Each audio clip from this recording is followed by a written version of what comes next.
Hello and welcome to episode 10 of the Knitting Traditions podcast. My name is Inga and you can find me on Ravelry as Knitting Tradition and on Instagram as Knitting Traditions, which is where I'm the most active. And I try to reply to messages on Instagram. If you're a new viewer, welcome. This is a knitting podcast, vlogcast, where I talk about what I'm wearing, what I've been knitting on or crafting on, and finished objects, and then usually have a little sit and knit with me section at the end. If you're a returning viewer, thank you so much. It means the world that you enjoy spending your time here with me. And we're almost at 10,000 subscribers. Can you believe it? It's huge. So I was thinking that once we reach 10,000, I will do another giveaway. So if you would like to see more knitting content after this video, and if you would like to win a giveaway, then subscribe below. Other than that, I will put links to patterns that I talk about and to my Ravelry and Instagram below in the description box. You find it below this video, an arrow down, or you press on the title. It depends on what device you use. And yeah, today is, Monday the 7th of December, and I have the day off, which means finally I get to record for you in daylight. I have not seen daylight in I don't know how many weeks because I'm usually at work. Last week I was on call for over 160 hours. There was some people at work who were sick and some family issues, so I covered a lot of shifts. So I had 6 24-hour shifts out of 7 in the last week. But luckily, I live in a small village on the west coast of Norway, so after 4 o'clock in the afternoon, I get to go home and I respond to alarms and calls. If anyone gets sick or hurt. So I do get to eat food at home and knit and sleep mostly every night, so it's not that bad. And yeah, it's been a busy week, but I still got a lot of knitting done. And I hope that you are sitting down and enjoying a nice beverage with me. I am enjoying a instant Nescafe almond latte. I didn't have time to go to the store to buy milk, so I don't really like my coffee to be black. I want to have some sort of milk product in it. Almond milk flavor, which this one has, is delicious. It's really good. I also really like the wheat version, and sometimes quick and easy is nice too. So, cheers. All right. So, what I'm wearing. Usually I wear a knitted sweater for the podcast, but I just felt like sometimes switching it up. So, I am wearing the biggest, snuggliest shawl that I own. And this one is huge. This is a pattern called, I think it's Hyldebær, which is, Hyldebær is a kind of berry. It's the same in Norwegian and Danish, and I think Swedish too. It's a pattern by Lærke from Fiber Tales. And let's see, okay. So it has this gorgeous border with the braids and leaf-like structure, and then the body of this whole thing has bobbles. she wrote the pattern both with written instructions and charted ones. In her version, she has used a lot thinner yarn, and I think the baubles in her version are smaller, but I couldn't really make them look the way I wanted with this yarn, so I changed it up a bit, and I think as a result they got a little bit bigger. And I think she also has the option of doing tassels, but I ran out of yarn. I did quite the yarn chicken at the end.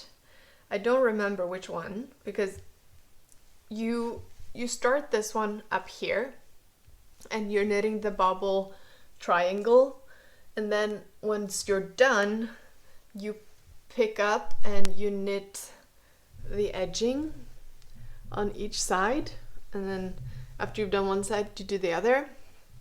So as I was nearing the end of one of these, I can't make out which end. I think this end. So as I was nearing the end, I realized that I was running out of yarn. And there was no way that I could get more yarn, because this was some alpaca yarn that I bought from an alpaca farm on the east coast of Norway. And they basically only have what they have made. So they had this color. These are all undyed natural alpaca colors that I got. So I got this one, and then I got some light browns and some dark browns from them. Basically I bought all that they had, so there was no way of getting more. I think I had 5 skeins of this color, and I think it's like a DK weight. And yeah, so I got to the end and I was running out of yarn. So what I did is I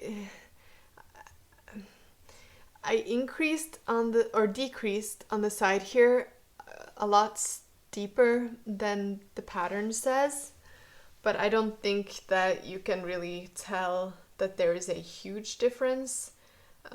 It's a bit steeper, and I was hoping that decreasing at a faster rate would save me. It didn't. No, it didn't.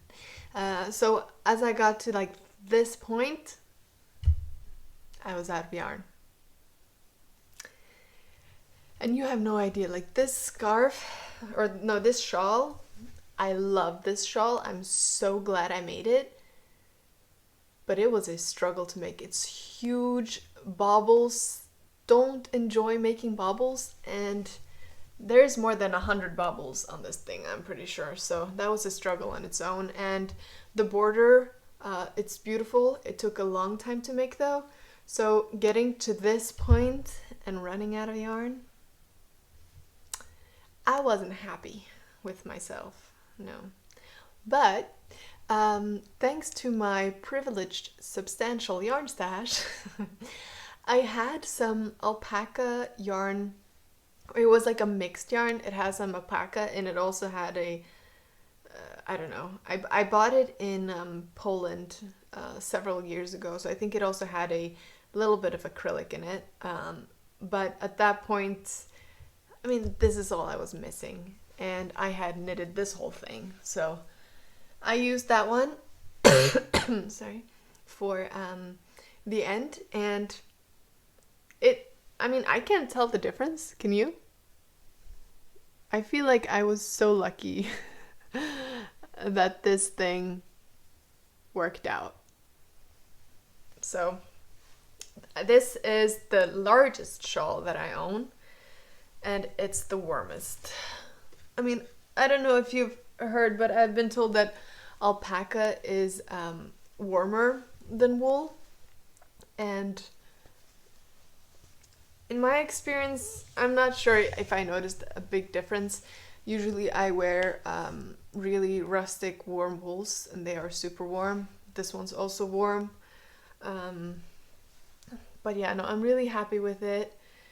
It keeps my neck nice and toasty, and also basically my tummy, because it goes all the way down to my jeans. So this with a nice jacket outside, nice and warm. So I do want to make more big shawls. I think this is like excessively big. This is probably bigger than big shawls usually are, but for me it's perfect. I want it to be humongous, and I can basically wear it as a blanket also. So I like that. And I'm pretty sure that you can find similar alpaca yarns, because this is an undyed alpaca made locally, so you can't get the exact same one. But if you find some minimally processed alpaca yarn that's undyed, then I think this is a common alpaca color. It's like the light beige-ish color. I really like the brown tones too, of course. And I have some plans for that, but I didn't bring that yarn with me here. It's in Hyldebær, but I'll be moving there in 3 months, so then I can cast that on. I have 2 finished objects this week. The first one I hadn't even cast on the last time. It took me 1 day to make this. Oh. It's been drying on the rack together with some Dalasau wool fiber that I've been washing up and drying. So after this last batch of fiber, I'm going to be learning or teaching myself to spin. But yes, this is a free pattern. It's called Barely Bonnet, I think.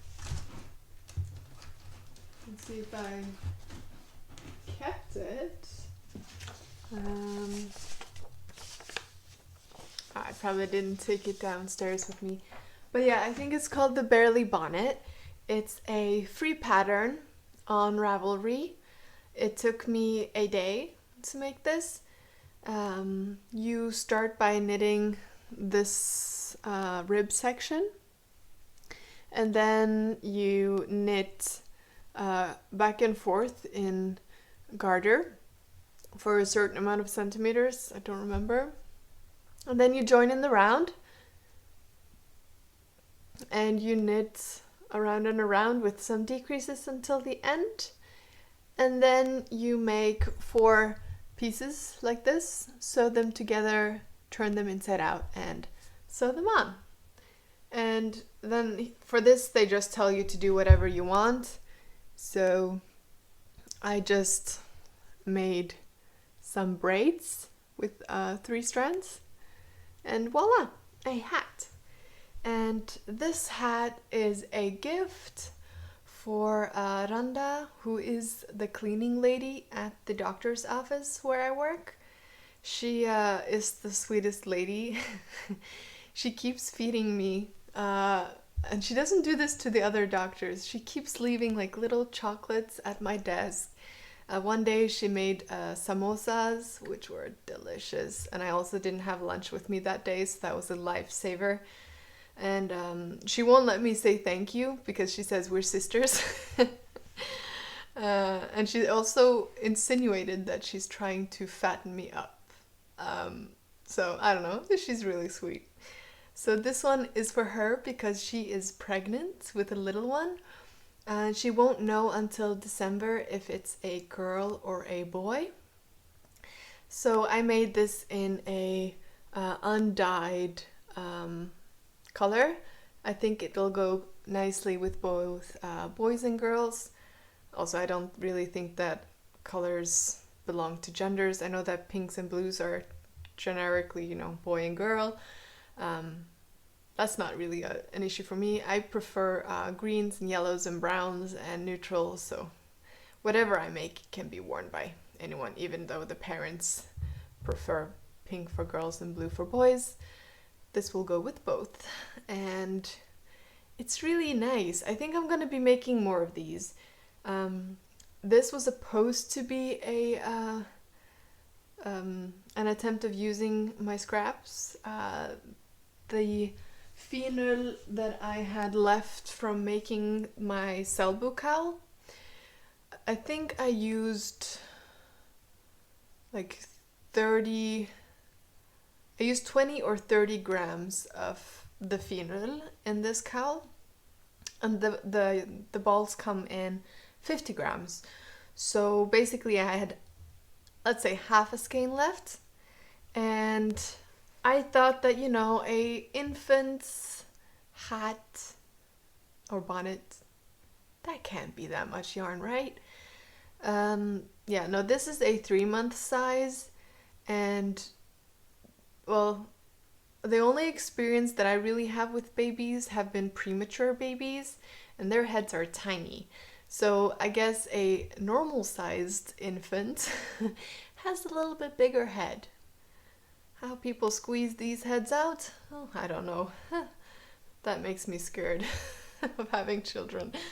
But yeah, no, so I had to break into another skein, but luckily I have several skeins in this color because I want to make this one in like a green yarn with the white. So I think even though I had to break the skein to finish this, it'll be perfect to make another one of these. And yeah, this pattern has gotten so much love. I think it's mostly thanks to you guys. It even gotten on Ravelry's popular patterns list, so that was a great honor. And if you're a new viewer, this is the creation that came to be thanks to the support of the people who follow me on my channel here. It's a very simple knit in the round cowl using 2 colors of rustic wool, and it's a charted pattern, and I think it's a great practice for color work before starting a larger project. So I'll put the link below if anyone's interested. And also we are running a rustic knit-along on this Knitting Traditions platform, and it's basically until the end of February at least.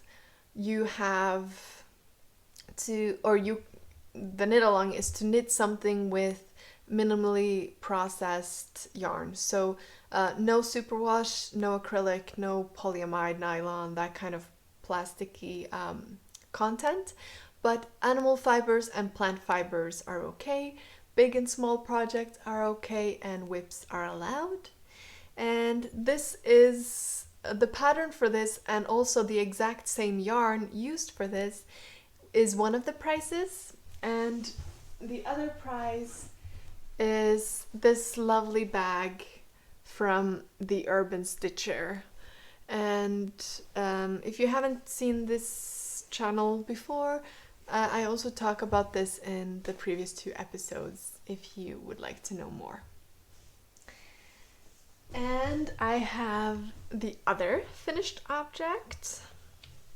This is Mellomtrøya by Drople Design.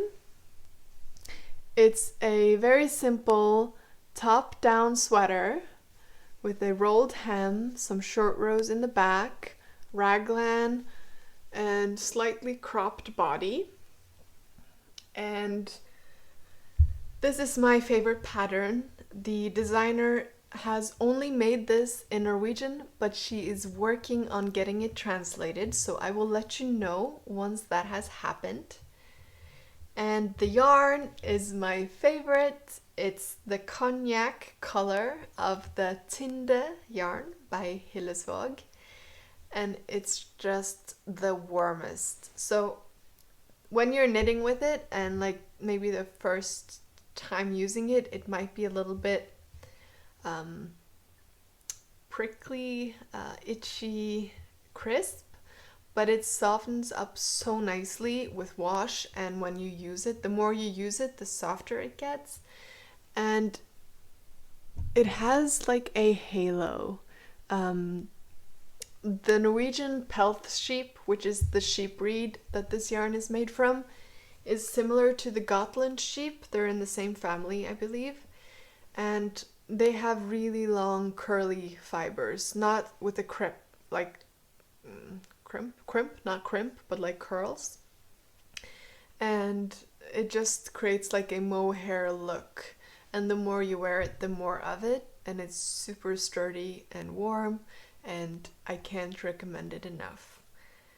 And yeah, I also have some of this fiber that I've washed up, so that that's also something that I'm gonna try to spin once I get it carded. Yes, and I have a new cast on, which is this mitten. It's missing a thumb.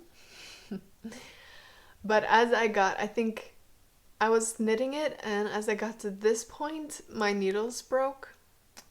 I was using Lykke needles, which are wood needles, and they were 2 millimeters, so it's basically a toothpick.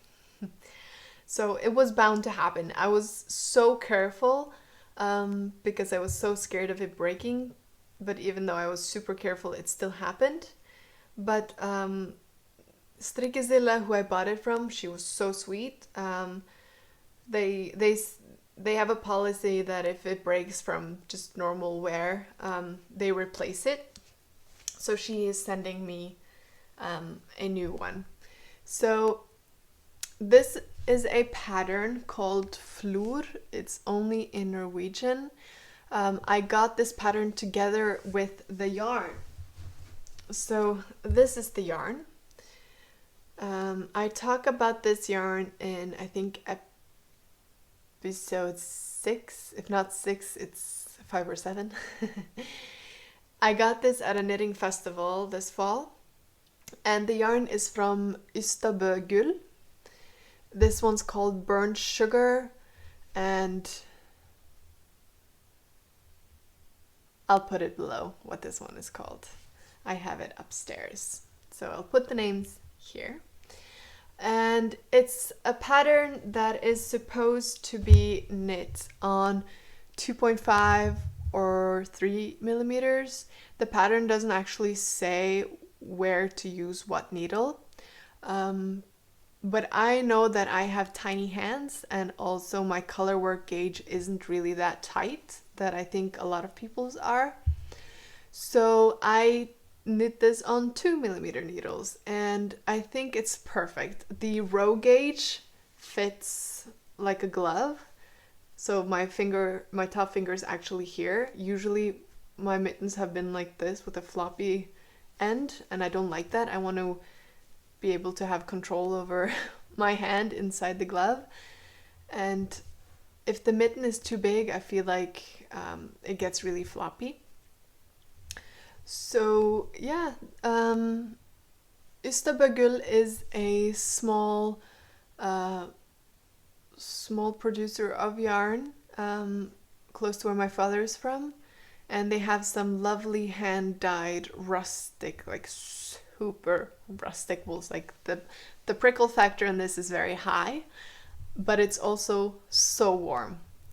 And I wanted these to be ready for the skiing season, because I feel like this will keep my hands and fingers warm, more so than any store-bought mitten or glove.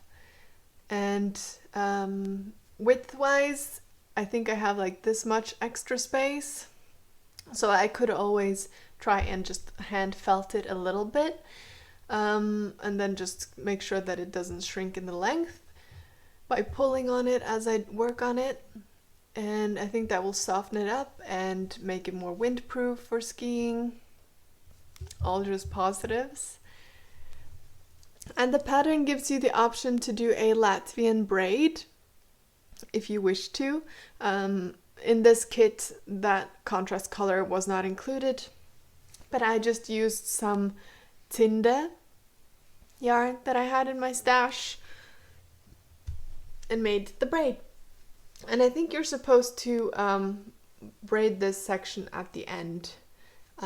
So I think I'm going to do that, and then I can hang them up with their braids on the wall when if they get wet or something when I'm out skiing. So yeah, I haven't started the second one. I was finishing this glove with my broken wooden needles, and it worked. It wasn't the best, but I managed to bind off and finish it. But I'm gonna wait for some new needles before doing the second mitten and the thumbs. And my friend Esther, who is Knitting Nurse Esther on Instagram, she kindly let me buy her Chai-gu mini set from her. I've been wanting to try Chai-gus for so long, but I have my Licka needles, I have my Knit Pros, and I also have a few carbons. So I didn't really need the normal 3mm to 8mm because I already have that both in wooden and in metal sets for the sizes I use the most. But what I don't have a lot of are smaller sizes below 3.5mm, and I do use a lot of 3mm, 2.5, and now even 2s. So I really wanted to get the mini set, which is 1.5mm to, I think, 2.5 or 275. So they don't sell that here. I think I could have gotten it ordered through a store, but she contacted me. We've been friends online for a really long time, and she said that she doesn't use her set. So I got to buy it off her, and I'm waiting on that as we speak. I think it'll be here tomorrow, so then maybe I can finish this before the skiing season starts. But yes, Flor in Hyldebær gull. Pattern is only in Norwegian, but it's all charted, so you could try and figure it out if you really, really want these. There are beautiful mitten patterns online, both Norwegian and Latvian and Skanders and you name it. So many gorgeous mittens to choose from. But I really like these ones, and I'm excited to have them. I did ask Hyldebær gull, and their web store doesn't have the option to ship abroad, but you can always mail them if you really want to try their yarn, and they could ship it your way. But of course, shipping abroad is more expensive, so that depends on you. Yes. What else? I am working on gifts. I'm struggling to figure out what to do with gifts for the men in my family. So I figured why not use some leftovers. These two skeins, this is shetlandsuld, which unfortunately is discontinued. But you could use any fingering weight 100% wool yarn for this pattern, like finull for example. And this is the kauni effektyarn that changes color. And I already used these two in my selbu cowl pattern for this version, which you see goes from the lighter color to the brown. And then I just continued using it, and as you see here, it goes from the brown to the black in this skein because it keeps changing. So I think I will finish this with brown to black, and then the next section will go towards the light again. So I could probably make like 4 or 5 cowls from just this one ball of yarn. And this pattern is inspired by the selbu cowl, but it's a few stitches less. I think like if the selbu cowl was here, oh, I can show you, I have it here. Yeah, so the selbu cowl is like this much bigger in width. This is a simpler colorwork pattern, because it just repeats. It has thicker zigzags and thinner ones. And if you want a bigger or smaller cowl, you can just add or omit repeats. And this is a gift for one of my brothers, because I don't want them, well, I hope they're not watching. A lot of the things that I give them are like similar gifts because they're similar age, and it's a bit difficult finding gifts where I live for them. So if I find something, they might be getting similar things. So I wanted to knit them something different. So one of them will be getting this, and then hopefully I have the time to knit a Seld cowl for the other one. And yeah, same knit in the round, and I think that I will finish with a thicker zigzag before the border. And then this will be ready to be gifted, and I think it looks really nice. I don't know if I'll write it up. That depends if anyone wants me to. It's quite simple, and it uses a lot of the same techniques as the Seld cowl, so, but just a simpler color work, less fussy. Maybe if somebody doesn't want all that swirly traditional Seld cowl thing going on. So that is another work in progress. There has been a lot of color work going on in my knitting, but I feel like color work, for me, I enjoy color work mostly in like the fall, winter, and then in the summer I'm not that into it. I don't know if it has to do with the weather or what, but yeah. And then in my corduroy, which some of you gently taught me the name of, bag from the Urban Stitcher, I have my sock project. And for those who follow me on Instagram, I was on a sock walk yesterday, and I was using this one, holding my yarn in here and knitting as I walk. And honestly, there's no trick behind it. It's muscle memory. So I don't have to look at every stitch as I knit, but it does help a lot to knit with 9-inch circulars, because it's basically just knitting in the round, and it's just knit stitches. I don't do the heel or toes as I'm walking outside. That's a bit more fiddly, so those things I tend to do inside at home, and then the leg and foot I can do whilst commuting or walking or whatever.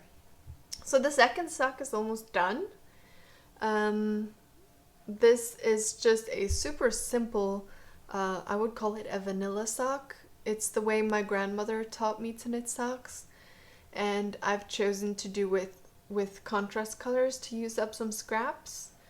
And I don't know, if people are interested, I can try to write this up, but I'm not really that good with words, so I might need help from testers to formulate myself a little bit better. I usually have some amateur spelling mistakes, but yeah, no, it's simple. It's top down, knit one, purl one. Then it's the kind of heel that my grandma taught me to make, with increases, decreases here, and then a knit together bottom, and then pick up all the way around and do some decreases here depending on how many you picked up. And it's I usually say start with 64 stitches, and then as you get down on your leg, try it on your foot to see if it fits nicely. Then just keep with that stitch count, or if it's too big, decrease as you go either here or after this part, decrease until it fits nicely. So I don't know how to formulate that in a pattern, but it's just a way to start knitting socks without having to swatch, and just figure out as you go and decrease until it fits, kind of thing. I used Filcolana arwetta for for the leg, which were some leftover yarn that I had from a hat. And it just seems to be a never-ending skein. I still have this much left, and this had already been started on the hat, so it's quite generous. And I used the Regia premium merino yak leftovers for the heel, cuffs, and toes. So that should be enough to finish it, and maybe have a little bit left over for a scrap blanket or something that I'm crocheting. So yeah, I think these will be done soon if I have some time to walk and knit or sit and knit, whatever I get the chance to do. Yes. And I have more new projects. I don't remember if you've seen a lot of my episodes. I did get this cross-stitch kit. I thought it was really cute. It was a smaller thing, and I figured, this one will be like a nice, quick cross-stitch for a beginner. Well, there's a lot more cross-stitches in this thing than I thought it was gonna be. I spent a whole day just doing the white part of the snow. So, yeah, that took me a whole day. And honestly, this does not give me the same kind of meditative relaxation, nice feeling that knitting does. I'm kind of just pushing through now because I really want this on my wall. I think it's not a typical Christmas decoration, but it is wintry and very cute. So I do want to finish it. It just took a lot of time, and also I'm really bad at it. Like, this is a mess. But yeah, no, it will be done in the end. It might take me some time, but I hope to have it finished before I move, so that this will be ready to hang on the wall when I get to the other place that I'll be living in. Yeah. So that was me dabbling in something that I'm not used to dabbling in, and realizing that knitting is my thing. And I cast on another project yesterday. So I did get myself some plötulopi a few weeks back. These are the dark colors that I got. It's called, let's see, I think this one's dark chocolate. No, this is chocolate heather. This is brown heather. And this is, let's see my cheats thing, dark wood. Yeah. So these are the 3 dark colors that I got. And then I got 3 lighter colors. It's oatmeal heather, light beige heather, and ivory beige. So this is the color palette. These 2 colors, which I am currently working on, are not that different in how dark or light they are. So that's making this shawl not color change as obvious as down here. So let's start with saying what I'm knitting on. This is the Aito shawl by Melody Hoffman, which switches between garter and lace sections. And it uses 6 colors. It starts with the darkest, and then you gradually change until the 2nd color, and then you gradually change until the 3rd, and so it goes. So I am on my 2nd lace, and I've just started mainly using this color, and less of this color. And the way that you keep changing is by spit splicing. So this plötulopi yarn is an unspun yarn, and basically it breaks super easily. And then what you do is, let's see, you just take the strand of the other color, put them together with some overlap, like this, and then you just rub it. And this is such a, because it's unspun, you can just do this without any water or spit, because this is called spit splicing. You could just rub it and yeah, and then it's a strand. And you do that every now and then to kind of marl the colors a little bit. So that's what I've been trying to do, from darker, and then I marl them every now and then brown, and then marl them, and now it's more gray, I guess. So once this lace section is done, I will start marling in this color. So then it will be these two that kind of switch. And no, I think it'll be a nice gradual color change. I don't think the shawl will be as big as this one, but I do think that it's gonna be super warm. I find that the plötulopi is the feeling that the word that comes to mind is crisp. It's not super soft. I think it will be softer once I wash it, but it's definitely gonna be really warm. So I'm looking forward to that. Knitting with this kind of yarn is quite new to me. I'm really scared of breaking it as I'm knitting a stitch and having to rip back, because I find that doing that kind of elongates the fibers and it gets thinner and thinner and bordering on scary.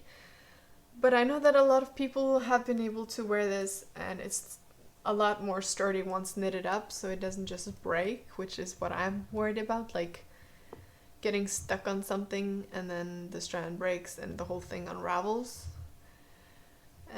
I did start this yesterday, and I mean, I did get a lot of knitting done on it, but this is knitting very slowly because of how delicate the strand is. I can't just speed knit through it. I have to be really careful to hold the yarn very loosely so I don't put any tension on it. And yeah, it's a new thing for me. I think the result is going to be really nice though. So we'll see how that goes, and hopefully all this bit splicing will be worth it in the end if I get the gradual look that I'm looking for. So yeah, we'll see. I think it's a total of 6 garter sections and 6 lace.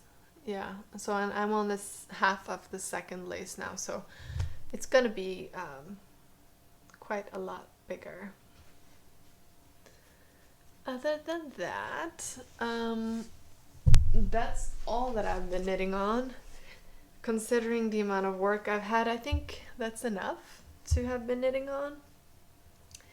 So, yeah. I'm excited for the holidays. Jul.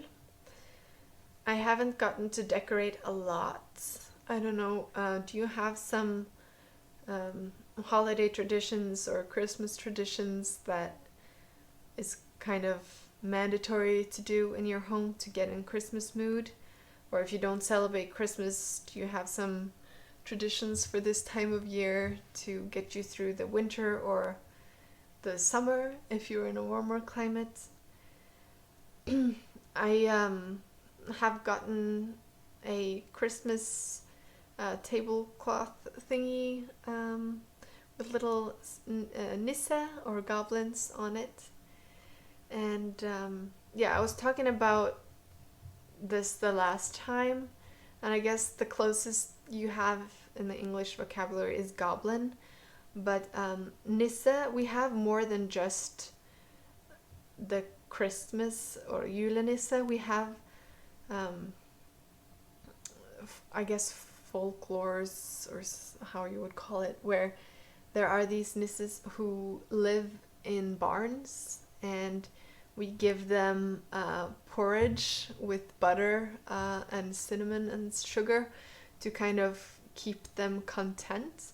If not, they will do, I mean, these are all sayings, you know, I don't know, I'm not going to ruin it for kids, but I don't think they're real. But they say that if you don't do this, they will kind of do pranks to you and your family. This is especially if you live on farms. They will do pranks and kind of mess things up for you. So you have to keep them happy. And I think these are really nice. We decorate our houses with these different kinds of goblins around this time of year. And typically they have a red hat, like a Santa Claus hat, you know, with the pointy, and sometimes they have, they don't have that white, words, pom-pom. They don't have a white pom-pom at the end. It's usually just the red threads of the hat at the end. And they all wear knitted clothes in red, whites, and gray. And they have usually red stockings and like either wooden shoes or like sealskin shoes. I guess they're a more rustic version of julenissen or Santa. They're more, nisse. That's what we call them.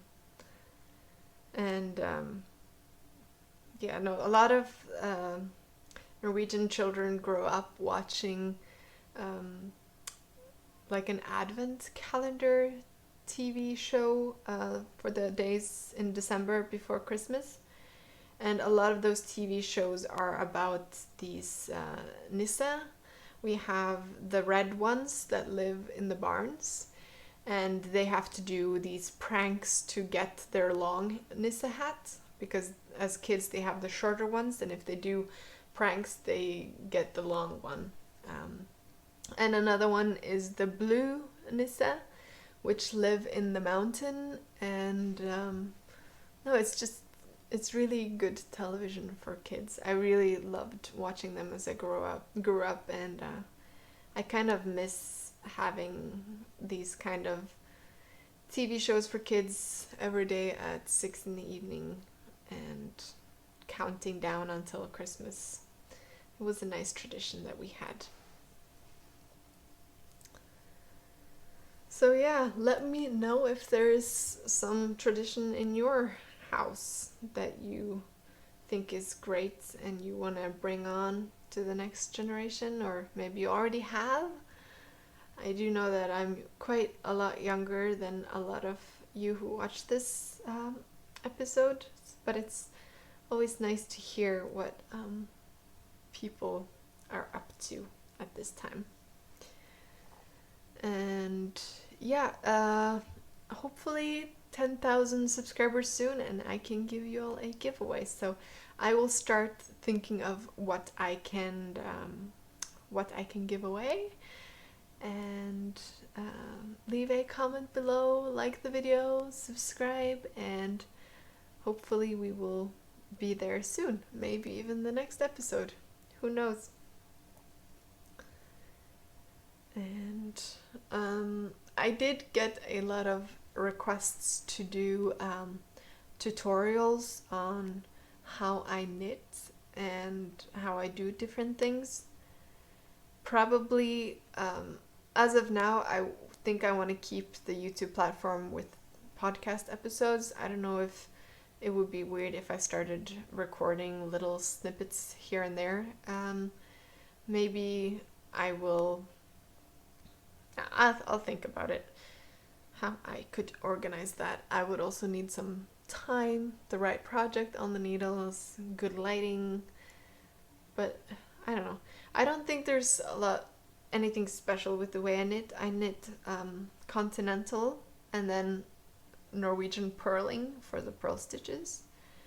I prefer knitting in the round, and then it's a lot about muscle memory and then feeling with my thumb where the stitch is before I knit into it.